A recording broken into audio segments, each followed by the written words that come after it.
Hey, top of the morning to you. I'm Michael. Grandkids call me Roo. Thanks for being on the show this morning. Love to have you here. It's Monday morning. I think it's the 20th. I'm pretty sure it is, as a matter of fact, because I just got back from the airport, dropping Yaya, the bon vivant, off. Welcome to that collecting birthday money. She is gone. You get a free place to stay, and you get some points for an airline ticket. And she's meeting with, I think, 8 of her friends in Colorado for a week of hiking, biking, cooking, general overall just sitting on the porch looking at one side has the mountains with the snow, the other side has the pristine, it looks like southern summer somewhere. 3 S's. All right, welcome to have you aboard today. I was painting a little lobster there.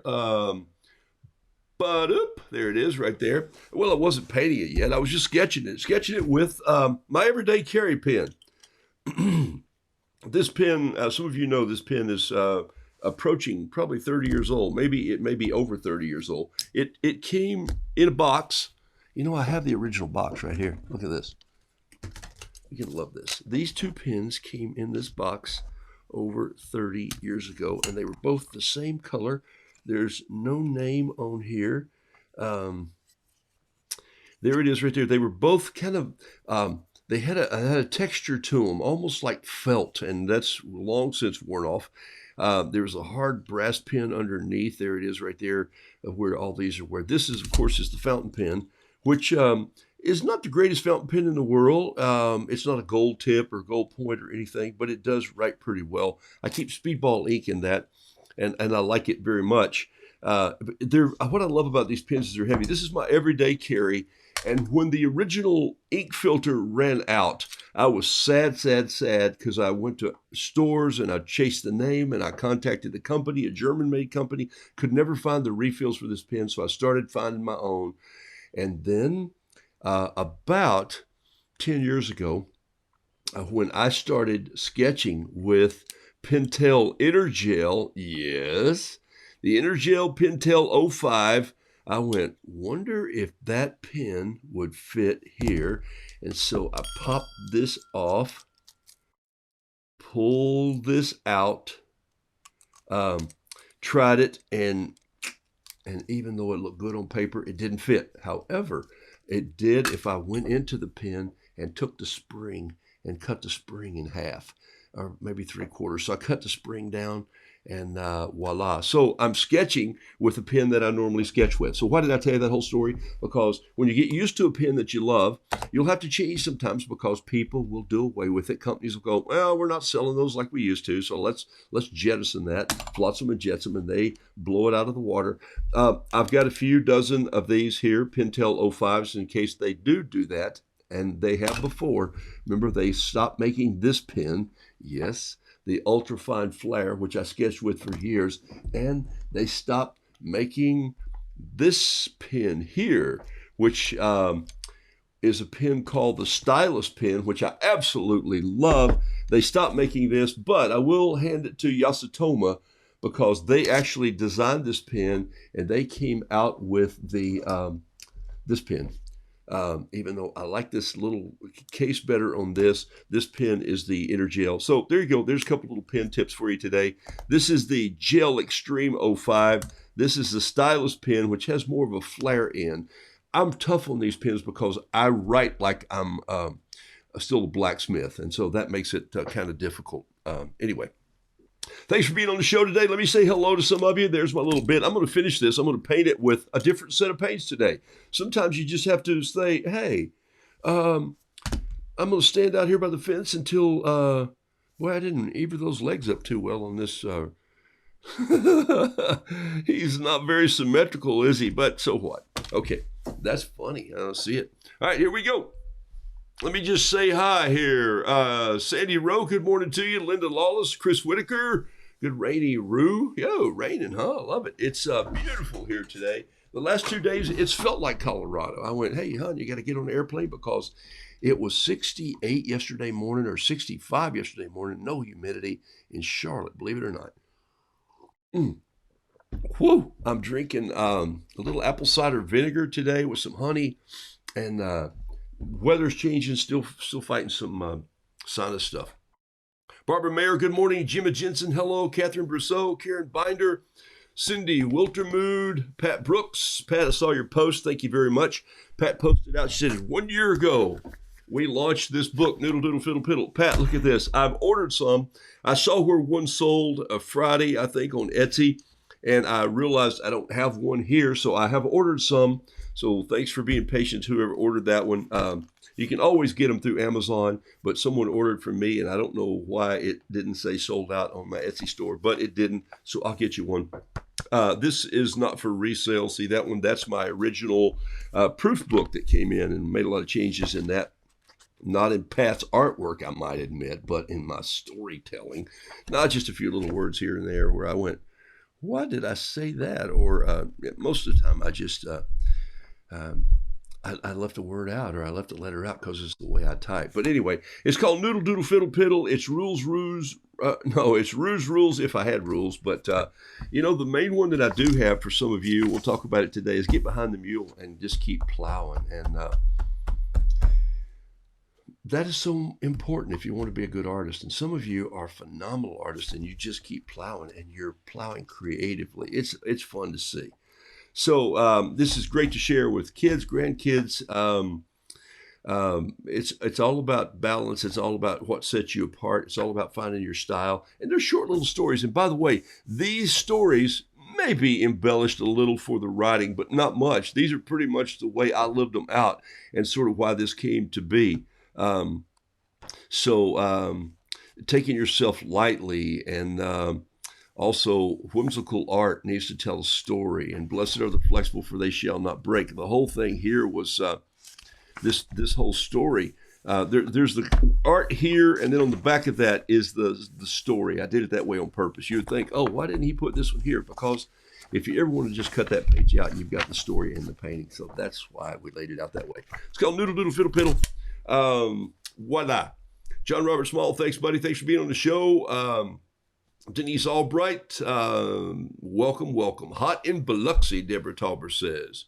Gene Peterson from Orlando. I just passed right above that, was in Ocala, Florida, which is, I think, a Native American word for big old honking mosquito. But I was at a beautiful camp there shooting video, went across over to St. Augustine. Pat Lightbody, Rhonda D. Hart from Faith. Love it. Thanks for being on the show. Tom, I just drew a lobster, buddy, so I cannot draw. And look at this. His leg, I think he's doing the little twist here. He got twisted up. I just had it laying here on my side. I wasn't paying attention while the countdown was going on. But I started drawing lobsters when we were going to Maine last year. And then in the process, I saw Tom was from Maine and reached out to him, and he reached out to me, and we wound up meeting and having lunch together, he and Carol and I, in Brunswick, Maine, at the Sea Dog Brewing Company. Yes, fascinating. And so, it was fun to just meet with a guy who has lobster art. And so if you haven't looked up Tom, he's a heck of a lobster painter. Nice lob, he says. Thanks. Lob one over. So, but even though he's twisted a little bit, come on, baby. Let's do the lobster twist. Maybe he's doing the monster. That'd be the bisque, putting on the bisque, which I painted one like that. Hi, Sue Kane. Welcome. Deborah Spangler, Sharon Clark, Virginia Mann, Linda Schleichning. Thank you for being on the show. June Jones. Welcome. Looks like Pat has just said hello to the whole kit and caboodle. There she is in one fell swoosh. Happy anniversary, Rude Pat, on your Noodle Doodle Fiddle Piddle. Love mine and bookmarker to match. Yeah, Pat can crank out some bookmarkers. Pat can crank out some cartoons, some illustrated art. Some of you, your art, and I do get a little more time. When I was in the hotel a couple evenings waiting on a video to export, I popped on Roost Crew and looked at some of your art, and I'm telling you, strong community, beautiful artists. Keep at it. You're doing great. All right, here we go. Michelle, thanks for being on today. Chip Fur, what determines you for whether you use American Journey or Charvin? Oh, you saw that, huh? Ooh. This lobster pulled the Charvin paints in, Chip. Great question. I'm going to go there right now. And the other reason is my other paints were over here. 99% of all the color I use is American Journey. Why? Gosh, there's a conglomerate of things. One is I like it for its light fastness. I love it for its boldness. It really is good at painting the roosters that I wanted to just pop off the page. So that was very important to me. The other is, when you sit down with somebody and you have tea with them several times and you notice that they're just enjoying their tea, you might say to them, "What kind of tea are you drinking?" And they might say what they're drinking. I might say, I'd like to try that. And sort of that's kind of what it was the first time I started painting, because I was in Boone. After I'd been dibbling around, my story of Washington and painting the blue soft-shell crab out of a cartoon or a little museum group of colors. There they are right there. And I'll show you something I painted with that just earlier this morning. I'll show you. I keep this around with a little brush. I still have my Altoid box, but this is, I believe these are called Calden colors. Calder, Calder. These are from Nottingham Road in England. And then, of course, these are American Journey colors here. So after I'd had some tea with Cheap Joe and heard his stories and was impressed by the story of how he started Cheap Joe's art, and I loved their paper, I just got hooked on these two things together. Kilimanjaro paper, which Joe is one of his signature papers. I just love the cold press. I love the firmness of it. I like rag cotton, which is ironic. That's made in England too. His colors are, who knows, made all over the country, some from California, some here and there. I don't know where they blend all these, but I like his style and choice of colors. So I started with just the three colors. I started with Gamboge, Ultramarine Blue, and Hot Mama Red. And I thought with those three colors, I would just, probably for the first year, I only painted with three colors, and I mixed everything. And that was the Japanese style coming in also, from painting with a Japanese artist who said, just use three colors and let everything mix as it does, and you'll find some beautiful colors in there. Those are the three primary. So I started with that for a while. And then when I got this bigger palette, and this, by the way, is not American Journey, it's a Van Gogh box that was given to me from brother-in-law, sister-in-law, when they came back from France or Italy somewhere. And I used all those colors just at the art bar, and then I refilled it with American Journey colors that I really love. So before we got to go to Maine and paint landscape and the journal that I was working on and lobsters, a flight attendant who is a dear friend of ours happened to be in France, and she said, hey, we had helped her with her wedding. Known her for a long time. She's a creative, funny woman, stand-up comic, artist, flight attendant, just a Renaissance woman. And she was getting married, and they were over there. She was on a 24-hour layover or maybe more, and she went into Charvin. There's Sennelier, which is an old art store in Paris. And Chip, I think you and I should go there in October if we go on this trip. And then she had the Charvin people say, hey, my friend is going to Maine, and would you mix some colors for him? And so she sent us these colors. Is that not cool? And so I pulled this out this morning thinking I'm going to paint this lobster with these colors that were sent to me by a French woman I never met in Charvin. I didn't pay anything for these. They came as a gift from my flight attendant friend. And I'm going to paint this lobster with those Paris colors. Because she said these will mimic some of what he sees in rocks and all in Maine. I'm thinking there's a little bit of red missing, but we'll make it work somehow here. So I'm going to grab a brush. I'm going to grab a Japanese brush, a Yasutoma brush, and then get a little music on here. And let's see if I can come up with something to paint with. Here we go. Yes, I don't think I have any French music, but this will be close enough, I think. Oh, it's not bad. All right, here we go. I just want to drop some water in there first and let this pen, remember I sketched with an 05 Intergel pen by Pentel, and it's supposed to refill in this pen. And so it's going to bleed a little bit. I'm just going to let some of this happen and darken it up. I want a little bit of that dark in there. So And Tom has been an influence on my lobsters. And then I have purchased, when I was in Maine, I purchased a lot of little books. And I also painted 75, I think, lobsters in Maine. I think Carol ate that many, but I painted those. So for me, I'm just going to go with what I would call the lobster who is got a little bit of yellow in him here, and they're pretty rare, by the way. One in about 30 million, I think, actually.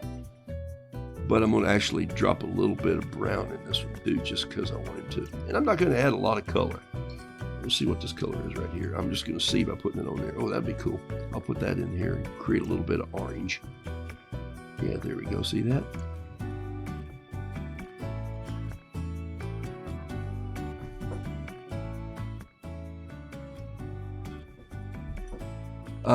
I like that color for maybe his legs ought to be that color too. So I'm just taking this brush and just rolling them out here a little bit like so.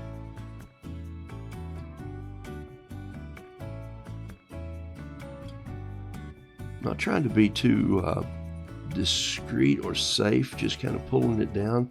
I'm not, sometimes I paint loose by just rushing. I think it was Kim who said the other day, how fun would it be just close your eyes and paint? And I think she did, and she sort of liked her flowers, and several of you have probably tried it since then. A little bit of green in here, a little bit of blue, a little bit of that Maine sea blue right there, and maybe a little of the two blues mixed come right in here in the joints of this, out of those joints is what I should say. A little more orange, so put down some yellow here. You see how fast this doesn't take long to do this. We're just letting the water run. I love Kilimanjaro paper. It just happens. It just works. Throw that in, get a little bit of that, and I think I'm done. I think I'm just going to splatter a little. I think I want a little touch more green right here, and I think I want some green just splashed on the page. I think I want a little bit of this blue splashed around like this. Turn my page a little bit. I don't even know what color this blue is. It sort of looks like Carolina blue, which is I live in Charlotte, but I wouldn't know that from the sports teams because I don't really follow sports. All right, so there you go. So there's a little lobster. Now, if I wanted to do some black highlights in that, I could take a fountain pen. In fact, watch this. I'll take this fountain pen. Remember, it has speedball ink in it. I'm going to come in here and just touch some of this and let the water sort of pull the ink out. And I might even just come in here and just shake my pen like this and sift. Oh, there comes some. See it? Some of those little spots are hitting right there. Ooh, I like how that just kind of danced in there and did something. I like the hinges of this. And this is one thing that I noticed as I was drawing lobsters and I was keeping up with some lobster art that I looked at in Maine.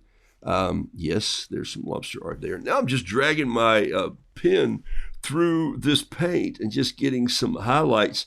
A little bit of ink, not much, but mostly that. So you can see this didn't take too long to do. I do think this pen may have just stopped. So let me go I'll show you what will work. Let me find it. Here it is right here. Take the lamy and go right in here. And I can put this lamy in here and the ink will probably roll out of it if I can get it to roll out, period. There it goes right there. Just lay it down and let it kind of come out. I just wanted some dark little nodules here. Lobsters are rough, man. They've been crawling around the ocean floor. They've been fighting with stuff. They've been tearing things apart. They're just kind of ragged crustaceans. That's the way I look at them. Okay, I think he's done right there. I'm just going to put Roo on here, Roo 22, and I'll throw him in the auction. There's a nice little lobster. All right, so that's why I use these colors. Why? Because these colors remind me of my journal in Maine, and so that's the difference right there. I'll show you one that I did with, thought I had one here. Oh, here's a little piece that I did. Remember I told you I had these as I was making my tea this morning when I got back from the airport. I took Carol at like, I don't know, 4:30, 4:45. I've been up so long time. So these are my little colors, and I did this lobster with them, and you can see I just chose a different look there. There he is. He's crawling onto the page, and So I did some lobsters. You should every now and then just break out and paint something different. Some of you are doing bees, some of you are doing flowers. If you love this summer season for flowers and bees, those go together. Um, and Sue Kane has this translucent style. Kim sort of has that style with a pen background. You all have some great styles that you're developing. Do you know you're developing your own style? You are. Um, and it takes. I've been leaning on the folks in Patreon this summer to start journaling and carrying sketch books around. Not journaling like you would a diary, but just carrying a sketchbook around that's got decent paper in it and feeling good about wasting paper. Let me show you what I mean by that. I'm gonna pull this piece of paper off here like so. I'm gonna lay it aside and just let it dry. I like the color in this. It's just so different. It's bright, it's vibrant, and who's to say that lobsters aren't very mottled? Mottled.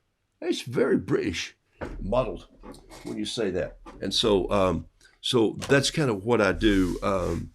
But I love this paper, like a piece of paper like this. This is Kilimanjaro, and I just chop it in 4x4 pieces. I carry this around most of the time, and I love doing art with this. It just makes me happy to sit. In fact, I got to show you something. So we went to a wedding the other night in Lincolnton, North Carolina, and it was in an old venue. Everybody has a venue wedding now. You know, the young generation wants to be outside or in something cool or something that has history. I think that's awesome. I think there's nothing wrong with that. Really an awesome place. A young pastor, cool guy, his hair all pulled back, just young and inviting and just real and authentic. And I told him so. I said, man, you really spoke to them and you pushed them to say, this is important what you're doing. I loved it. But we were there in the little town of Lincolnton, which is 57 minutes from right here. And in 1813, Lincolnton had a cotton gin, and it was the first cotton gin south of the Potomac. And so they were ahead of their time, and it was had thousands of spinning bobbins, and they were creating, they were weaving things and spinning and cotton. It was fascinating. And then, of course, the dam broke and flooded them out, and they had to change what they were doing. And then during the Civil War, the mill burned, and then it was rebuilt. And now some people have turned it into a wedding venue. So I dance one dance. That's my deal. And then I grab my little pieces of paper and my little Altoid box, whatever it is here, and my brush, my water brush sometimes, and I sit down at the table, and I had a little Arnold Palmer there, and I painted. And this is what I painted. I painted a bee, I painted fish and fly, I painted a trout, I painted a rooster, I painted a hen that says, you born in a barn? She looked like she was having, I painted a lobster that said, to the left, cha-cha-cha. And that's what they were doing, a line dance, to the left, to the left, to the right, to the right. Here's two bees that said, pull out, it's a fake plant. Here's another bee that says, oh, honey, where are we going? Here's a rooster that didn't say anything, and here is bad tattoo. So I went through my repertoire, and I painted all those while Carol was dancing, and people would come by, and they'd go, are you painting? And I'd go, no, just brought these with me. They're thinking, I'm sorry. Yes, of course I'm painting. And they go, nobody paints at weddings. I said, you can't say that anymore. I do. I paint here because everybody's out there doing something else. And I stopped and visit with people, and I bumped into a guy who said, are you doing any fishing flies? And I said, you bet I am. And so I wound up doing some fishing flies. There's one just with a pen. Here's one. Here's one. Here's one. Ooh, this is an Adams fly here, which I really like the Adams fly. There's one. That's a woolly booger. And here's another one that I like. So I painted some flies, painted all those. I'm going to throw those in the auction on Wednesday, but I was going to paint a little fly for you today and just show you. By the way, this is how the rooster came out the other day. I haven't put the caption on it yet. Somebody said it ought to be, and I painted one before. It says hot, hot, hot. Good day at the beach. But those were fun to do on small paper with with just what you have in your pocket. That's why you have a bug out bag, people. That's why you just carry it inside your coat pocket and go out like that. It's really fun. All right, so here's something that's fun to do. If you get this a fountain pen, you create a little head of the here, and you come back like this, and you roll it around. You do the fishing fly like this.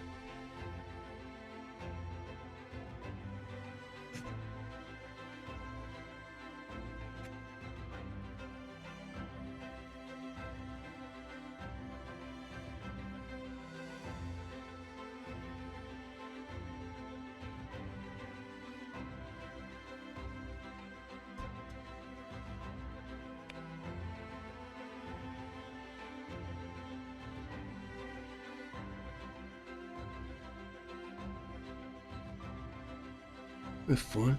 Just make little marks with this pen, and then you just kind of think if you were putting this on a bobbin, the anvil, the fly anvil, and you were taking your bobbin, a string, and you were rolling it around. You just twist it like crazy, and maybe you just tie it all up in knots and make it like this. And so then you create this fly. Maybe there's a tail that comes off this one too. That's a feathered tail going back like this here. Just all this is just with a fountain pen. And then what I might do is come in here.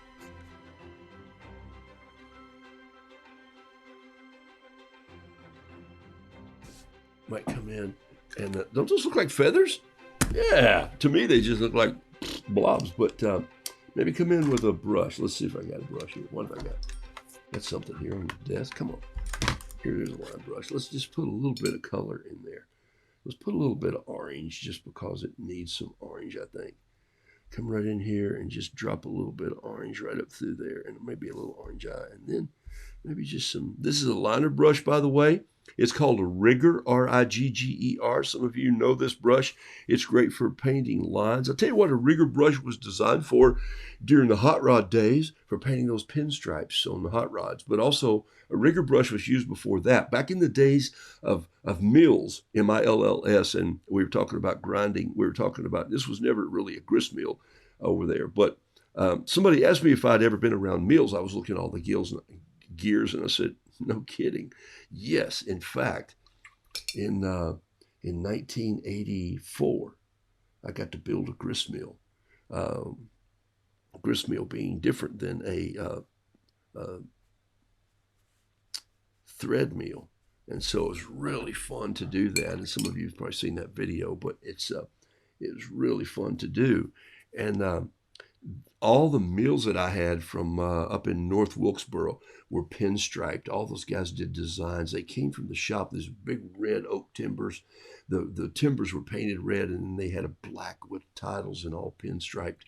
Love that antique that they used to do on apple presses and apple grinders for making apple cider and all that cool stuff that the old timers did back then to make their product look just brilliant.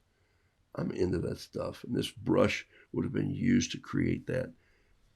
Maybe grab a little bit of blue here and just kind of come in and splash like so. Have some fun with this when you're doing it. Just drop a little extra water on there like so, a little extra water, and it's going to get messy right here, and I'm going to pick it up. Remember, I got a meeting to go to in a minute, and I'm wearing a white shirt, but there we go. All right, so there we go. So there's a little messy fly, but you can do that sort of thing when you're having fun. One of those weddings was in an old mill. My son sends me a note and says, "Hey, we're at an outdoor wedding venue tonight, Knoxville, Tennessee." And he says, "Guess where it is?" I'm going like, I have no idea. And he says, "It's at the quarry." And I went, "Wait a minute, the quarry on Keller Bend Road?" And he said, "Yes."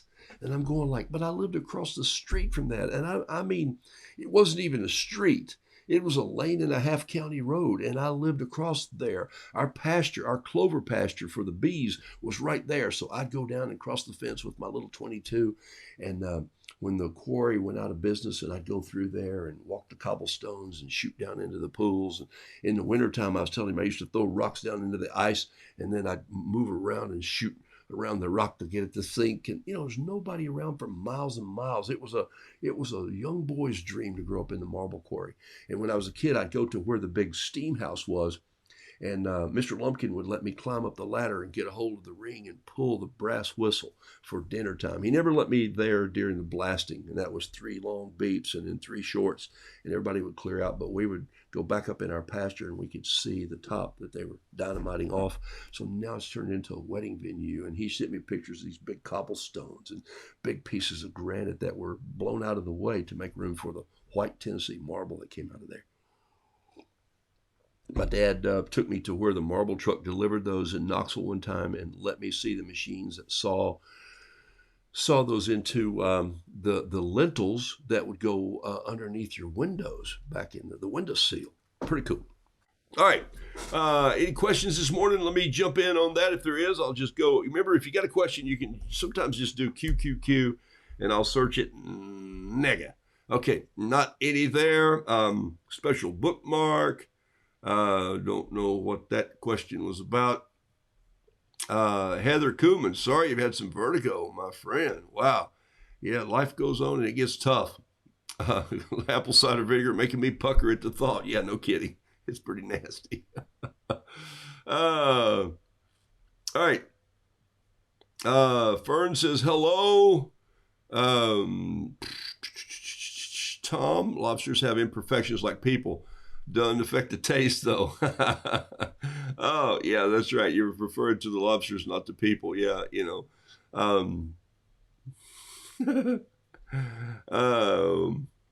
okay, I love that. That's funny. Let's see, Deborah Spangler. Who else is saying any questions or thoughts here?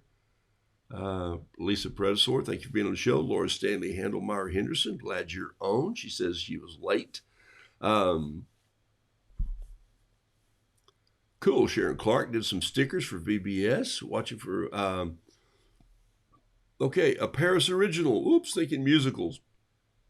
How to Succeed in Business Without Really Trying. I didn't see that, but my wife did on Broadway, I think. All right. Love the green, my favorite with the indigo. See, I think I know what color indigo is. All right. Wow, a lot of people buzzing in this morning. Thank you so much for being here. Jane Gillette bopping in after a hot walk with my dog. Water restrictions in Texas. So sorry. Hi, Jennifer Parker. All right. Oh, I didn't hit the right button, did I? Q. How long were you painting? That's a lot of paintings. Denise said. Denise, about an hour and 20 minutes I sat there, and I had a lot of paper inside my little journal. I carry a little leather journal, and inside there I slip all the little pieces of paper, and so I'll have to restock that before I go back out. And I carried a fountain pen with me, and I carried this brush just so you guys are interested in that. Thanks for asking. All right, the brush is, hold on. Morning, Nancy Catley. Welcome. Here's the brush right here. I think Irma sent me this brush. It's one of the whiskey painter's brushes. It comes apart and it fits back together like this. And there it is. It was gold plated at one point in time, but I've worn all that off. It was just a gold paint. These little brushes, the hardest part about these little brushes is getting them back in their little brush container without messing them up. So you have to really aim it in there carefully and close it. This one has a couple of loose hairs, but that's kind of nice, isn't it? Sometimes I think another company used to do a brush like that, and I believe that Cheap Joe's actually makes a couple. They make some short travel brushes like this, which are kind of fun. But still, take a look at that. See the difference? So if I just want to stick it in my pocket, but this one here looks like it's parachuting, so I'll have to take some trimmers and trim that, but that's a nice little brush too. This one came with the, tastes like paint. This one came with the Winsor Newton set. Yeah, a little travel Winsor Newton set comes with a brush like that. So I've had that one for eons. And I did paint with Winsor Newton for a while when I was on the road before I decided that I wanted to make my own. So that's been, 12, I don't know, I think it's over 12 years now, maybe more. I've been carrying the Altoid box. And I have a new small Altoid box, but I just don't want to change. Okay. Hey, Denise says I carry my bag out. Yeah, Denise, I have to paint fast. Can't have too many brushes. I agree. You know, there's something about having. This is just one of. There's two more brush containers over there. These are all of these really are. I think there's one in here that is a different brush. Everything else is American Journey. That's all cheap Joe stuff. I just like those brushes. I don't have outrageously expensive brushes. And then all my Kilimanjaro brushes are hanging up here like this on this. They hang on a brass rod and just let them, just push pins in my wall. So, you know, hey, you just paint over it. So stick holes in the wall. It's good for you. All right. Show you what this little, no, I'm not. Yeah, I will. This is a little stylus pen. I love this thing. It's really one of my little favorite pens.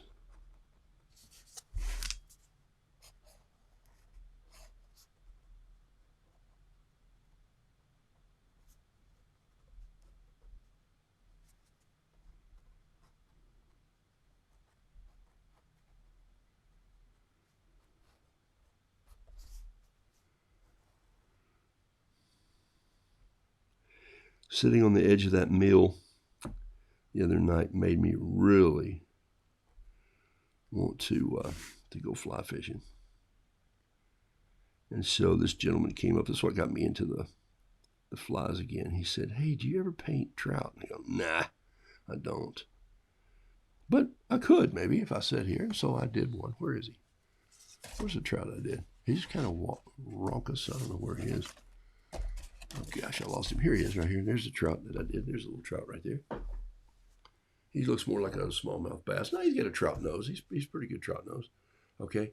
And so he said, well, but I said, you know, I don't think you would like my paintings because they're not really for serious trout fishermen, except I do some flies, but I don't label my flies, and I don't really try to paint flies that are flies. I just start painting and let the flies happen. And he goes, yeah, well, I have some prints on my wall. And I went, huh, I can solve that. I can give you some originals for probably what you paid for the prints.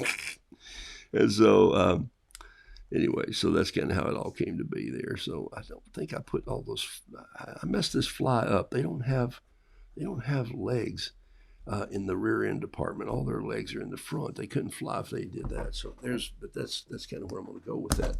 But I'm going to find a pen that doesn't bleed as much. Wow, that's going to be tough on my desk. Let's see. I do have this couple of pens here, but is there anything in here that's going to fill the bill?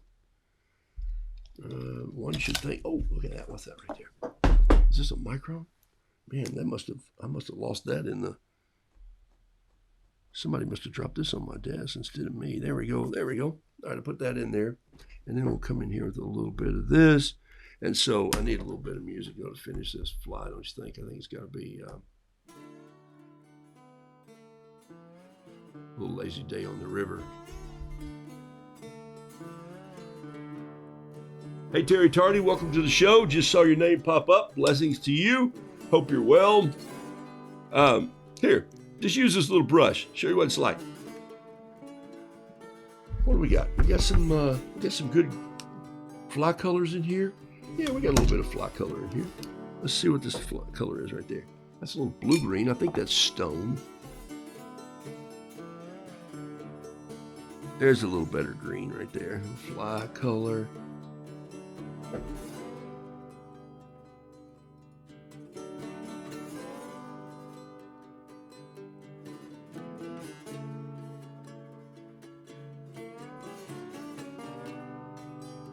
Big old green woozy fly. That's what my mother used to call them. What's the word woozy mean in the first place? I don't have any idea.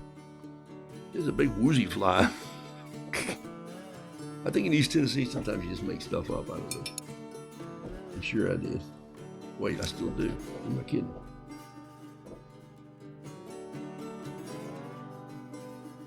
All right, so there we go. And I always love to paint these fishing reels green, and I think it's because mine is green. I actually have a green fishing reel, so I love that.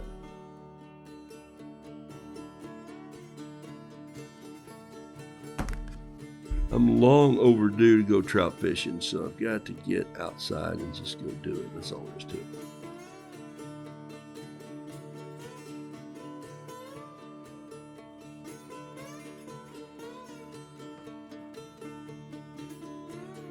I don't know what you paint when you just sit, but you've got to have some creative time just to sort of break loose and enjoy. And if you don't, your creativity is going to fall a little bit. Now, I'm pushing you to journal and paint every day. But at the same time, don't feel like you have to finish a piece of work. Maybe you just doodle for a little while. Maybe that doodling will lead you to a little bit of a new creation or new idea. There's a story in one of my favorite books, and I think you know what the book is as soon as I mention it to you. It's a book called Orbiting the Giant Hairball. I talk about it all the time. It's where my favorite life quote comes from that I keep up here on my fiddle. Here it is right here. What I was made for is disruption of the routine. That's what I was made for. I was made for the disruption of the routine. In a way, and that's even through my spirituality, but also in my life, in my character, in my. I just think that people. I saw people sitting there the other night. I was having a great time visiting with people as they were coming by. I'd walk out and see people on the dance floor, and I'd come back and I'd paint a little bit. And I'd walk over and I went and got a cookie. I don't eat wedding cake, but they had some cookies that were pretty bad, so I went over and got myself a cookie and just hoped that it would soften up if I. Maybe if I spilled tea on it, but I literally just enjoyed mingling with people, thinking let's just have fun with folks. And so some folks, I'm thinking you're at a wedding, and it's like you just you're locked up somewhere, and somebody's saying you're going to come here and you're going to have fun, and so that's why Carol wants to dance because music moves her soul, and so we have this thing. I do that one dance where. She dances around me. I sort of stand there and go, even though I'm a musician, I don't have a rhythm. And so she understands that and loves me for it. And so we just keep moving on. The other process is I just get about something creative, and that opens all kinds of doors. And that's what your art will do. That's why your community is being built, because you're sharing your work, and it impresses people, and they love it. Not impressed in a prideful way, but in a fun way. That you just offer help, a kind word, a piece of art. It just helps people, and so that's kind of what art does. At the same time, story in my book is picture this story, if you would. Not my book, but let me see if I can find what I'm looking for here too. I need a pen. I need a yellow. You know what I really need? I need a yellow. Flare pen. Do I not have one? I have some green. I'll just use a green one. Here. I'll use a green fountain pen. Here it is right here. See if I can get this thing to write. Oh, yeah, look at that. We'll just put the line out of this with the green fountain pen. There it is right there.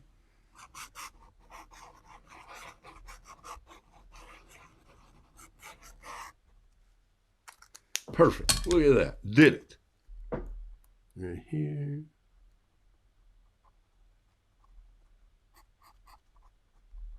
There we go. All right, there's fly fishing. Now we put a little bit of, let's just splatter that with something here. Let's get out the big gun. Here we go, this. Throw some water on there. I shouldn't have thrown it right on top of the fly because that's not good. Maybe a little bit of this, splatter it on like so. And how about a little spot of this right here, and there, and here, and here. Some more water, and then just blow that around. There we go. There's a little fly fishing picture right there. Doesn't take much to make a fun piece of art. So it'll somebody will love it. Somebody will go, hey, that's a fly fishing painting. My uncle's a fly fisherman. Maybe he uses real flies. Okay. So picture this, if you will. There's a crisscross fence, just maybe a split rail fence, and it's looking out over this scenic field of beautiful grass. Maybe it's fescue that's been cut twice, and now you've turned the cows in on it, and the cows are just standing there. Some are underneath a big oak tree catching the shade. Some are over by the pond, sun's sparkling and spotting off the pond. Cows are just standing there. There's a couple just chewing. And then picture they're just having this serene moment, and you think those cows aren't doing anything. I mean, they're just wasting time. And then you realize that on down farther, there's this guy and there's this group of cows sort of close to the fence, as because they're curious and they're standing there chewing their cud. And he's got on a suit that really doesn't fit. He's not a small man. He's holding his arm against his $700 pinstripe suit because he doesn't want it to get grimy from the fence rails. And he's got his other finger out at the cows and he's telling them, stop just standing around and get to work. Because he's thinking, start doing something or you're going to get butchered. And you're thinking, this guy really doesn't understand that he's talking to cows. And sometimes when we approach art, we really don't realize that we're talking to artists. And we say, just stop messing around and pick up the brush and go there. When I say get behind the mule, I want you to do that in a way that is pleasing to the soul. You plow because you know you're cutting into the earth and you get what's happening. You're going to plant seed there and you're going to tend that and nurture it until you see the corn come up. And then you take those ears of corn and you shuck them and you put them in hot water. And in exactly, maybe for you it's 6, maybe it's 8 minutes and 42 seconds, like my friend Dave Schaefer. And he would say, as soon as 8:45, 8 minutes and 45 seconds goes off on this pot outside, I need to have the butter on the table in the dish that I can roll my corn in. I don't want to put it on with a knife. I want to lay my corn down in the butter and roll it over and over. And I want the salt and pepper right there. And then I just want to stand over the sink or over the back deck hanging over the fence and I want to eat it. So maybe you plow with that. And that's how I want you to do your art. This guy's pointing at the cows and he's saying, get to work or you're going to be butchered. What he doesn't understand is while they're standing there in the shade chewing their cud, they're making milk. We see that sometimes when we talk to our children. We see that in the school system sometimes. You get busy right now. My teachers would say, if you don't get busy, I'm going to send you home. And I'm going like, this is the moment I've been waiting for. So I would just start closing up all my stuff. He said, what are you doing? I said, I'm getting ready to go home. He said, you're not going home. I said, you just told me if I didn't get busy, I was going home. And they're going like, what are we going to do with you? And I said, that's not the question. The question is, do you want me to work on something, get busy, or go home? Because I'll choose home because I can go to the rock quarry. I can wander around. I can discover rocks. I can discover dirt. I can dig up something. I can find old pieces of metal. I can go to the lake. I live near there. I can fish. I can bring home fish. I know how to be creative. And sometimes it means just sort of standing under the shade tree. Sometimes it's sitting at a wedding, just grabbing my small brush and cranking out some small works of art. And then, yes, I left one for the bride and the groom. It was a bee. I left one for another gentleman who said, I need one of your business cards. And I said, well, you're going to have to wait 2 more minutes here, and I'll knock one out for you. Here, contact me. And so that's kind of what I do in the process. So I want you to understand that in the world of art, there's that time where you have to dig in and you have to have the right tools, but you also have to wait until the inspiration fires. And it was maybe Edison that says 9 and 10, isn't it? 90 and 10. 10% inspiration, 90% perspiration. But I think also sometimes the balance is maybe a little different. You may just have to sit there for a while until the sun rises, the dawn comes on, till the idea blooms. But you may have to doodle in the process. Sometimes the papers that I throw away are the first attempts of drawing things that I'm really not good at. And so that's why I say, don't hurt yourself mentally or physically in feeling like you're getting drilled, but draw 50 of them. Okay, I didn't do too well. Well, that paper's cheap, so I'm going to draw the bicycle again. I'm going to draw the lobster again. I'm going to keep drawing the lobster until one of them falls into place. And it's going to be a little lobster on a card that starts like that with this little painting right here, this little palette, and I'm going to like it, and I'm going to create a caption for it, and I'm going to sign it, and I'm going to pass it on somewhere. And so that's kind of what I do. Instead of having someone say, if you don't get busy with the art, I'm going to take away your art supplies. You know, well, that would be silly. Or so find a place you can mess about, find a place you can mess up, find a place that is just your spot. I literally, what you're looking at right now is about the whole area. And I'm reaching over here and I'm getting some paintings, but look, they'll go back over here later today, and they'll go over there for the auction coming up Wednesday. In fact, here's a lobster that I framed. I think I showed you this one Saturday. Here's a bee that has a little bit of this is bee number 176. Remember, I'm painting 2,000. But nobody's holding their finger at me saying, you better get busy, you're going to miss the 2,000 bees. No, I'm not. This is, I'm the one who set the limit.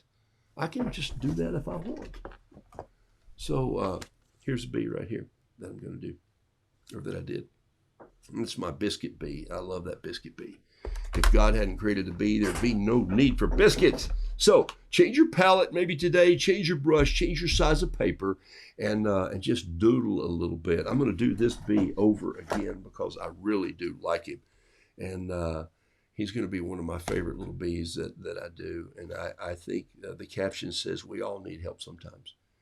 So you don't need somebody yelling at you to do art.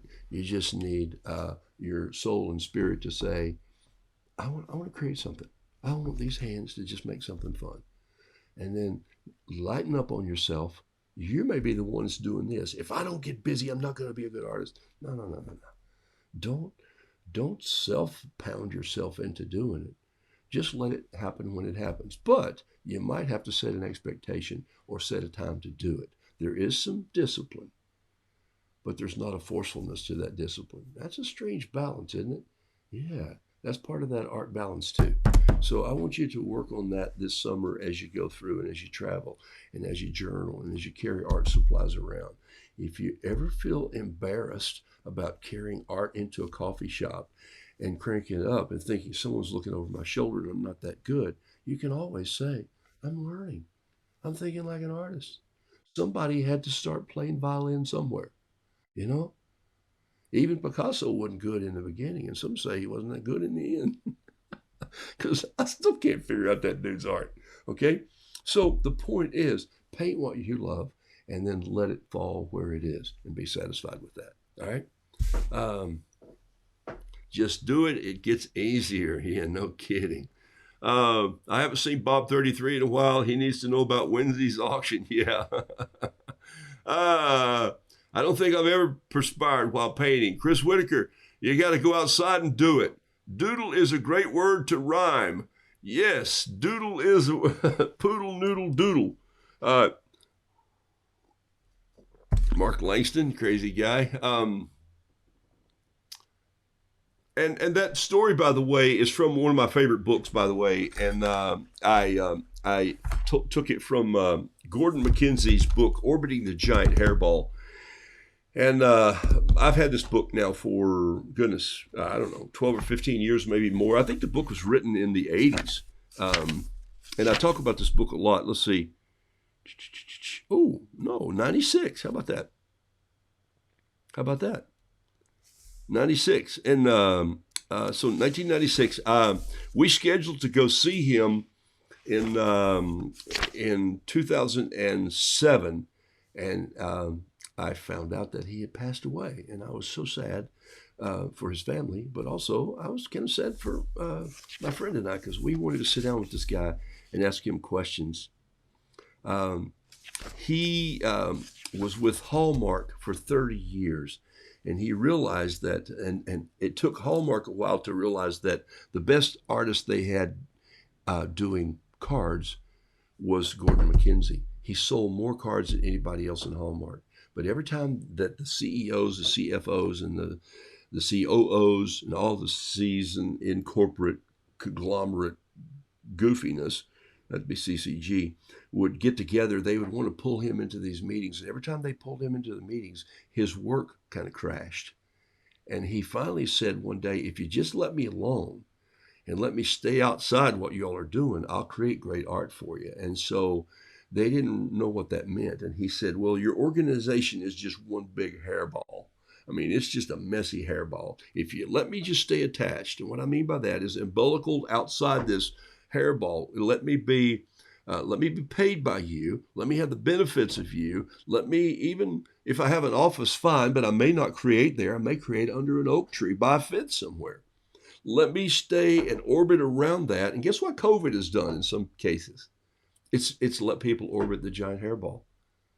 Because when you go into those big old hairballs, you get into this situation where people say, why are you standing over here? Get at your desk and get busy. And you go like, excuse me? Just because I'm looking out the window at that 4-lane highway doesn't mean that I'm not solving a problem. Or just because I'm sitting downstairs having a cup of coffee doesn't mean that I'm not studying something.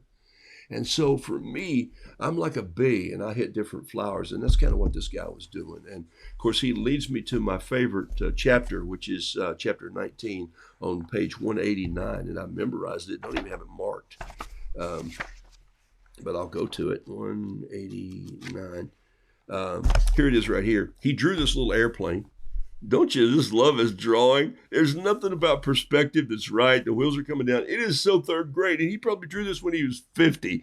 And he goes, that's a child's card right there. And I love it. And Hallmark will sell it. You turn the page, and it's a little picture here of the Wright Flyer, Wilbur and Orville.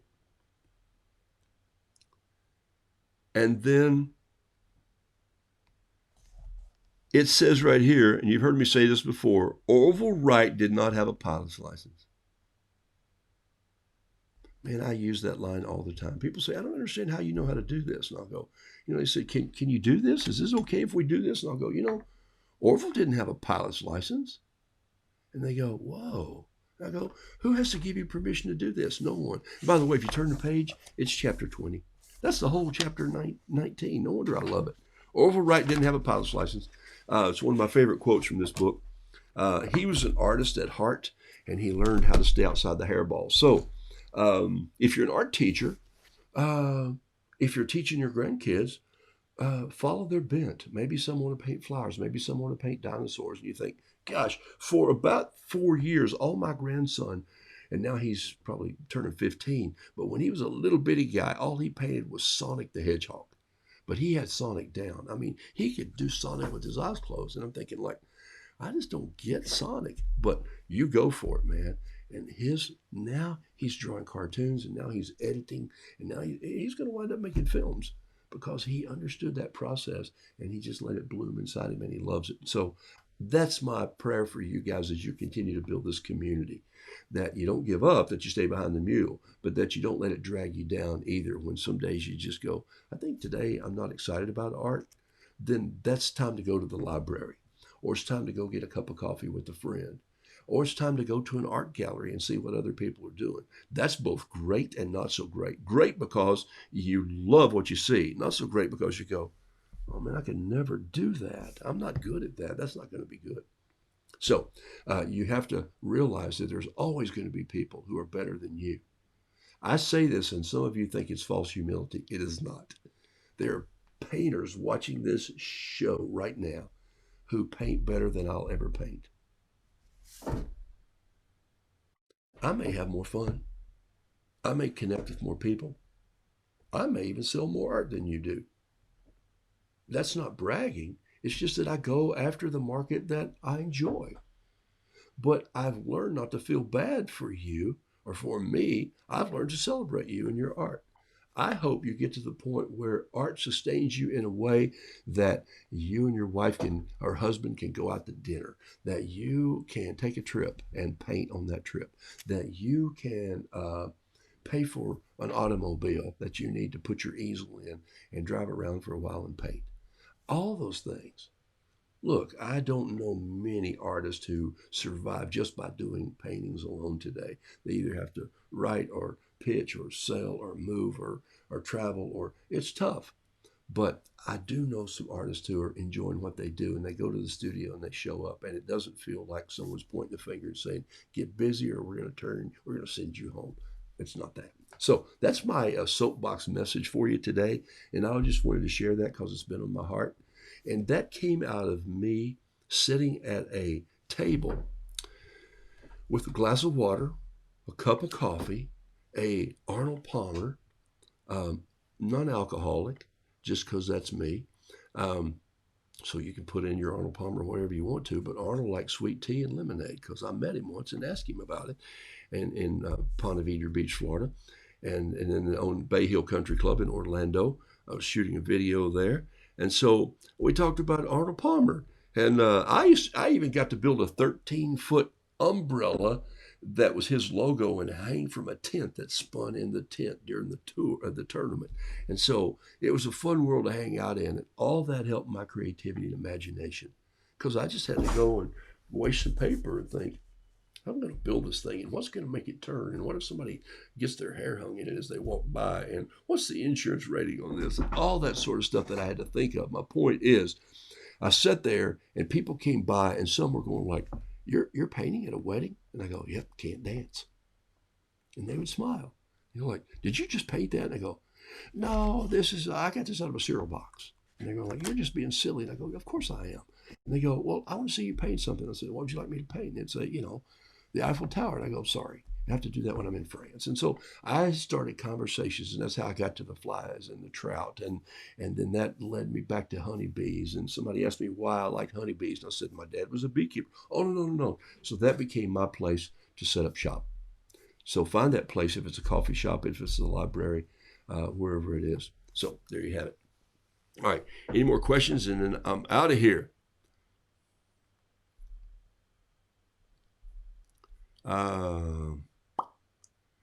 Easel hour here, folks. Artists make a difference. Aha, you bet. Okay, let's see. Hey, Marie and Joe, thanks for being on the show. Caitlin Goodrich, glad you're here. She says, one of my best paintings is a dinosaur bookmark that is loved by my 4-year-old grandson. Is there any better?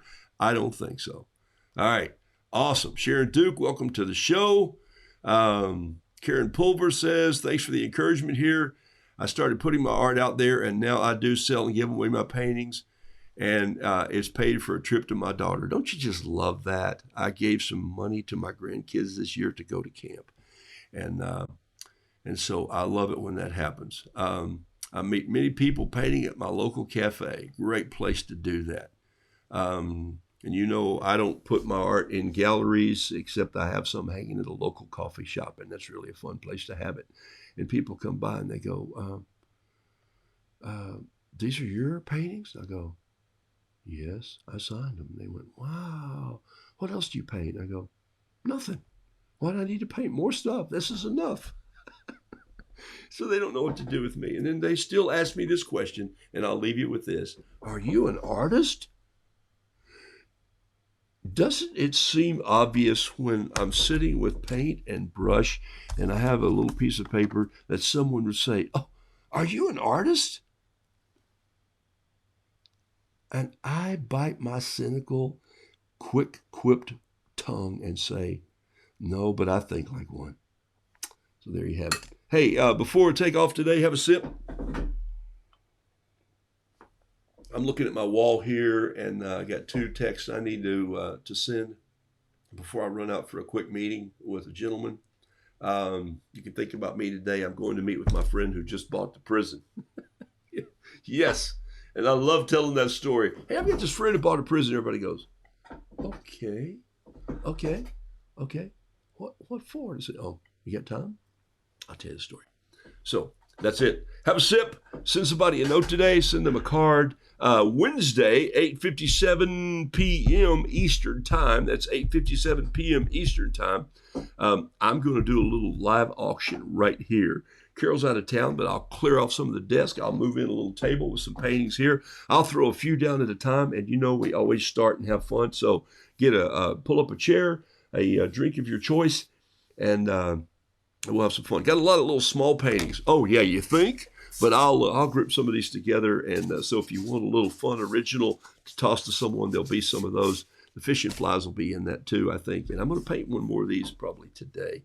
I like this painting, and I think I want to give it to someone, and I want to have another one for the auction. We all need help sometimes. A little bee flying with a helium balloon just needed help. I feel like that sometimes. So blessings to you all. Here we go. I'd play a song if I could. I don't need it. I just need to go out on a tone like, those big TV stations do. This is my thing, okay?